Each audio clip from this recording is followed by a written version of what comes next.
গোবিন্দের প্রতি নিজের কর্মকে অর্পণ করাই হলো সর্বসাধ্য সার।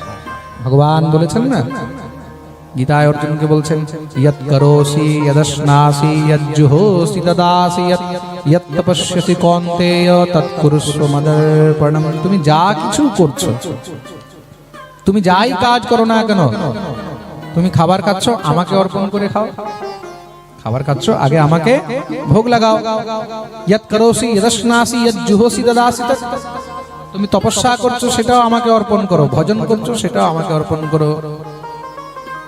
আমি জব করছি, জব কিসের জন্য?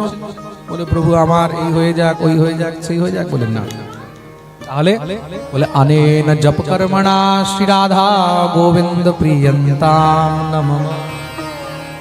আমার রাধা গোবিন্দ যেন প্রসন্ন থাকে,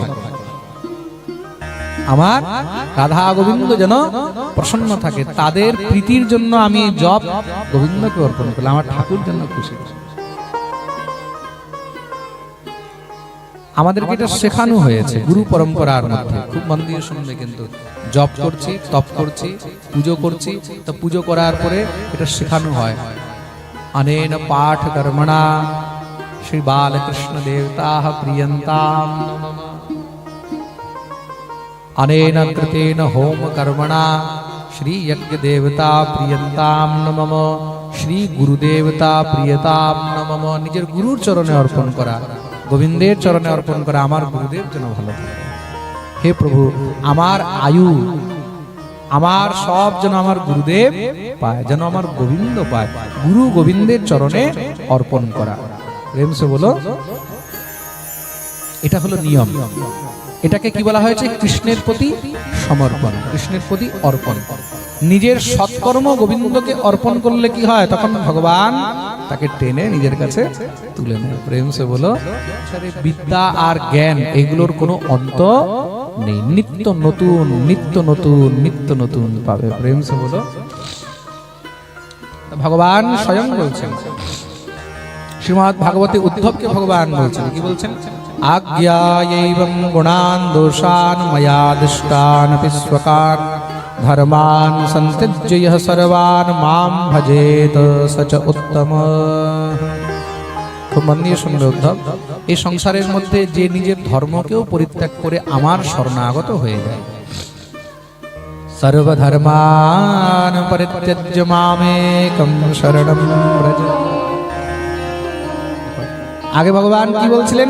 বলে বর্ণাশ্রমাচারবতা পুরুষেণ পরহপমান বিষ্ণুর আরাধ্যতে পন্থা নানাস্তোষ কারণম। ভগবানকে যদি প্রসন্ন করতে হয় স্বধর্ম আচরণ করো। ভগবান এবার অর্জুনকে কি বলছেন? সর্বধর্মান পরিত্যজ্য মামেকং শরণং ব্রজ। যদি আমাকে পেতে চাও তাহলে সব ধর্ম পরিত্যাগ করে দাও। তাহলে সব ধর্ম পরিত্যাগ করা যায়? বলে হ্যাঁ করা যায়। বলে কে করেছে? বলে স্ত্রী ধর্ম। গোপীরা ত্যাগ করেছে, ত্যাগ করেছে কিনা? গোবিন্দকে পাওয়ার জন্য গোপীরা স্ত্রী ধর্মকেও পরিত্যাগ করে দিয়েছে। পতিসুতার ময় ভ্রাতৃবান্ধবান অতি বিলঙ্ঘতে তঞ্চতাগতাঃ।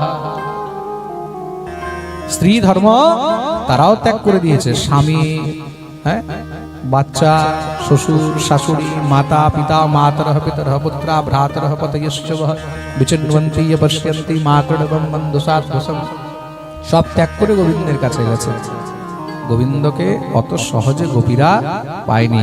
গোবিন্দকে পাওয়ার জন্য গোপীদেরকে অনেক কিছু ত্যাগ করতে হয়েছে, তবে গিয়ে তারা গোবিন্দকে পেয়েছে। তো ভগবান কি তাদেরকে ছেড়ে দিয়েছেন? ছেড়ে দিয়েছেন? ভগবান তাদেরকে স্বীকার করলেন। অনেকের মধ্যে অনেক দোষ হয়তো ছিল, অনেকের মধ্যে অনেক ভুল ছিল, অনেক ত্রুটি ছিল, অনেকের মধ্যে অনেক পাপও ছিল, হয়তো অনেক কিছু ছিল, কিন্তু ভগবানের কাছে যাওয়ার পরে সেসব পুণ্যবতী হয়ে গেলেন। কি হলেন? হ্যাঁ, পুণ্যবতী। প্রেম সে বলো, যেরকম সোনার মধ্যে যতই ভেজাল থাকুক না কেন, স্বর্ণের মধ্যে যতই ভেজাল থাকুক, যখন আগুনের মধ্যে পড়ে তখন কি হয়? ভেজালগুলো সব গলে আলাদা হয়ে যায়, হয়ে যায় না? স্বর্ণ একদম আলাদা হয়ে যায়। প্রেম সে বলো, যত সোনার মধ্যে মহারাজ কিছু এদিক ওদিক কিছু থাকবে, সব পুড়ে শেষ হয়ে যাবে, সোনা সোনাই থাকবে, এটার মধ্যে কোনো সন্দেহ নেই।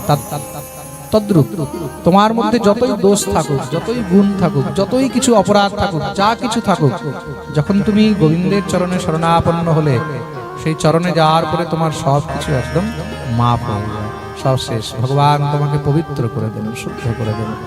প্রেম সে বলো। তার জন্য গোবিন্দের শরণাগতি। কার শরণাগতি? গোবিন্দের শরণাগতি। ঠাকুর শরণাগতি কেন? তার জন্য সর্বধর্মান পরিত্যজ্য মামেকম শরণম ব্রজ। ভগবান বলেছেন আমার কাছে চলে আসো, বলে নিজের জাত বিচার বলে সব ভুলে যাও।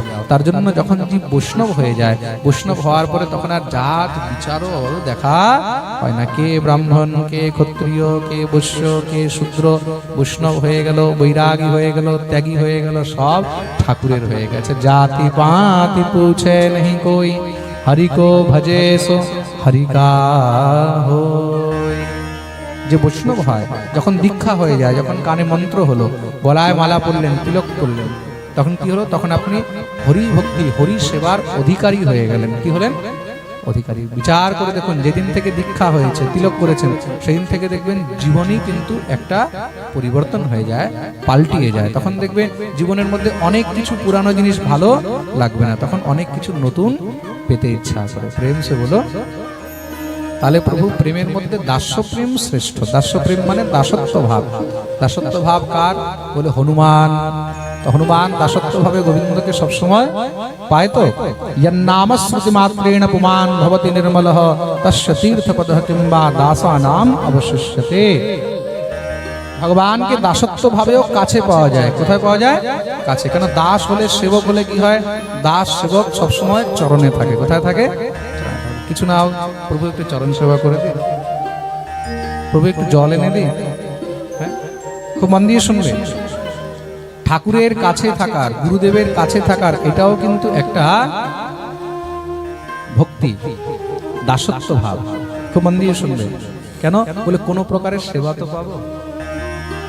বলে একটু থালাটা ধুয়ে দিয়ে আসি, একটু বাসনটা মেজে দিই, একটু অমুক কাজ করে দিই। এটা কি? এটা হলো দাসত্ব ভাব। দাসত্ব ভাবের মধ্যে গোবিন্দকে সবসময় কাছেও পাওয়া যায়, কিন্তু অতি নিকটতা নয়, অতি নিকটতা নয়। সেখানে কি বলে, হ্যাঁ সেবা টেবা হলো, এবার হয়তো ঠাকুর বলেও দিতে পারে, বলে হ্যাঁ রে তোর কাজ হয়ে গেছে, চল যা এবার তুই ঘুমা, তোর কাজ হয়ে গেছে, তুই এবার যা ঘুমা। তার জন্য মহাপ্রভু বলছেন, প্রভু কয়ে এহ হয় আগে কহ আর, রায় কহে সখ্য প্রেম সর্বসাধ্য সার। তাহলে তো প্রভু সখ্য প্রেম, সখা ভাব শ্রেষ্ঠ। কেন? সখা ভাবের মধ্যে কি হয়? সখা ভাবের মধ্যে যখন মন হয়, আরে আয় রে, একটু বুকেও জড়িয়ে ধরা যায়। এটা হলো সখ্য ভাব। সখ্য ভাবের মধ্যে প্রীতি থাকে, দাসত্বের থেকেও আরো উচ্চাঙ্গের প্রীতি থাকে। কখনো কখনো কি হয়? তাকে বকেও দেয়। সখা মানে বন্ধুত্ব ভাব, একজন একজনকে বকাও দেয়, এই তোর লজ্জা লাগে না, তুই এইভাবে এই করছিস ওই করছিস। কিন্তু নিজের মালিককে, স্বামীকে, সেকে তো আর বকা যায় না। বকা যায় কি? তাকে কিছু বলা যাবে? মালিককে বলতে পারবে, এই মালিক তুমি এটা ঠিক করে করছো? তো মালিককে কিছু বলার দাসের কোনো সামর্থ্য হয় না। দাস কি করবে? হাত জোড় করে, প্রভু আপনি কৃপা করুন। আর সখা কি? এই তুই কিন্তু এটা ঠিক করলি না, এটা এইভাবে কর, ওটা ওইভাবে কর। এটা হলো সখ্য ভাব। তো সখ্য ভাবের মধ্যে অনেক নিজতা থাকে।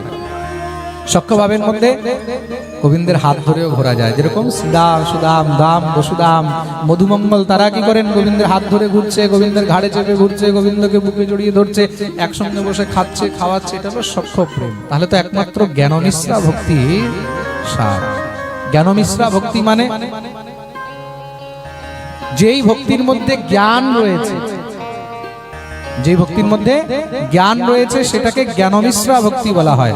এখন আমি ভক্তি করছি, ভক্তি করতে গিয়ে মহারাজ এখন দেখা গেল আমি কোনো পাথরের পুজো করছি, আমি জানি না এটা কোন পাথর, কেউ আমাকে দিয়ে গেল, বলে এই না তুমি এই পাথর শালগ্রাম শিলা পুজো করবে। তার যে অজ্ঞানী সে কি করবে? কালো পাথর দেখেই শালগ্রাম মনে করে নেবে। মনে করে নেবে তো, কালো পাথর দেখেই শালগ্রাম মনে করে নেবে। কিন্তু যে জ্ঞানী হবে সে কি করবে? শালগ্রাম যাকে তাকে দেখে মনে করবে না, শালগ্রামের লক্ষণ দেখে তখন বুঝবে যে এটা শালগ্রাম। প্রেম সে বলো। শালগ্রাম লক্ষণ দেখে বুঝতে পারবে যে এটা শালগ্রাম। আমরা গেল বছর পাঠের মধ্যে শুনেছিলাম না, সুতীক্ষ্ণ দাসজি গুরুদেব শালগ্রাম দিয়ে গেছিল, বলে বেটা শালগ্রাম সেবা করবি, শালগ্রামে পুজো করবি। আমি ফিরে আসছি ততদিন পর্যন্ত শিষ্য শালগ্রাম সেবা করছে গাছের তলায়। উপরে গাছ ছিল জাম গাছ, বড় বড় জাম দেখে তখন ইচ্ছা হয়েছে কিছু জাম যদি খেতাম। জাম কি করে পারবে, কিছু পাচ্ছে না, শালগ্রাম দিয়ে জাম ঢেলানো শুরু করে দিয়েছে। শালগ্রাম দিয়ে জাম ঢিলাতে শুরু করেছে। এক ঢিল দিয়েছে, পড়নি, দুই ঢিল দিয়েছে, পড়নি, তৃতীয়বার ঢিল দিয়েছে। জোরে ঢিল দিতে শালগ্রাম সোজা গিয়ে গঙ্গার মধ্যে পড়েছে। এখন গঙ্গার মধ্যে শালগ্রাম পড়েছে। সুদীপ নৃত্য এখন একদম মাথা গরম হয়ে গেছে। গুরুদেব আসবে, শালগ্রাম না পেলে তো আমাকে চাটনি বানিয়ে দেবে। উপরে দেখেছে, আহা, জামগুলো তো একদম শালগ্রামের মতন, কালো কালো জাম, বড় বড় জাম। তাড়াতাড়ি করে মহারাজ একটা বড় দেখে জাম নিয়ে এসে চুপচাপ ঠাকুর ঘরের মধ্যে সিংহাসনে রেখে দিয়েছে। তুলসী চন্দন দিয়ে, তুলসী চন্দন টন্দন দিয়ে ভালো করে সিংহাসনে রেখে দিয়েছে। গুরুদেব এসেছেন। এসে এবার পরের দিন সকালে গুরুদেব শালগ্রামকে স্নান করাচ্ছে। স্নান করিয়ে যখন এবার শালগ্রামকে তোয়ালিয়া দিয়ে, রুমাল দিয়ে মোছা আরম্ভ করছে, মুছতেই ভিতর থেকে আটিটা ফুরুত করে বেরিয়ে গেছে। যখনই আটি বেরিয়েছে সঙ্গে সঙ্গে গুরুদেব একদম রেগে গেছে। সতীক, कहाँ है? हाँ गुरुजी, हाँ गुरुजी, हाँ गुरुजी। ये क्या किया बेटा? কি করেছিস? শালগ্রাম এই অবস্থা, এটা শালগ্রাম নাকি? বলে গুরুদেব এটা তো শালগ্রাম। তো শালগ্রামের এই অবস্থা হলো, শালগ্রাম একদম গলে যাচ্ছে, পিচকে যাচ্ছে। বলে গুরুদেব আমি কি করব? পুনি পুনি চন্দন, পুনি পুনি পানি, ঠাকুর জি গলে গয়ে हमका জানি। বলে রোজ চন্দন, রোজ জল দিতে দিতে শালগ্রাম গলে গেছে, আমি কি করব? গুরুজি বলছে দাঁড়া, তোকে দেখাচ্ছি, ডান্ডা নিয়ে বেরো আমার আশ্রম থেকে। আমার ঠাকুরকে ফেলে দিয়ে জাম নিয়ে এসে আমাকে বলছে পুনি পুনি চন্দন, পুনি পুনি পানি, শালগ্রাম জি গল গয়ে हमका জানি। আর আমাকে মুখ দেখাবি না। যেই দিন আমার ঠাকুর নিয়ে আসবি সেই দিনই আমাকে মুখ দেখাবি। প্রেম সে বলো। তা জ্ঞানী বুঝবে যে কোনটা ঠাকুর কোনটা পাথর। এটা হলো জ্ঞান মিশ্রা ভক্তি। ব্রহ্মভূতঃ প্রসন্নাত্মা ন শোচতি ন কাঙ্ক্ষতি সমহ সর্বেষু ভূতেষু মদ্ভক্তিম লভতে পরাম। ভগবান বলছে জ্ঞানী আমাকে পেতে পারে, যার ভক্তির মধ্যে জ্ঞান।